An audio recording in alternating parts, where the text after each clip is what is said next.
ఏం లేదండి, రేపు 13వ తేదీ రాబోయే జనరల్ ఎలక్షన్స్ పరంగా మన పుంగనూరు అసెంబ్లీ కాన్స్టిట్యున్సీ పరంగా ఏ మండల్స్లో కూడాను ఎటువంటి దౌర్జన్యాలు, ఎటువంటి అంటువాడి ఇన్సిడెంట్స్ జరగనీయకుండా ఈరోజు మన కాన్స్టిట్యున్సీలో CRPF central force plus Tamil Nadu నుంచి వచ్చిన హోంగార్డ్స్ తర్వాత సివిల్ పోలీసులతో ఈరోజు ఫ్లాగ్ మార్చ్ కోసము మన ఐపీఎస్ ఆఫీసర్స్ ట్రైనీస్ ముగ్గురు ఆఫీసర్స్ వచ్చారనమాట హైదరాబాద్ నుంచి.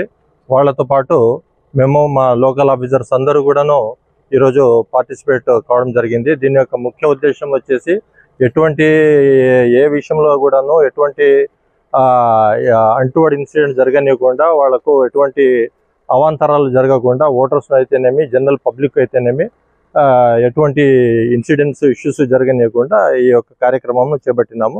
ఇందులో ఎవరు అతిక్రమించినా, చట్ట విరుద్ధంగా వెళ్ళినా వాళ్ళపైన చాలా సీరియస్గా కేసెస్ రిజిస్టర్ చేసి చర్య తీసుకోవాల్సి వస్తుంది. Thank you.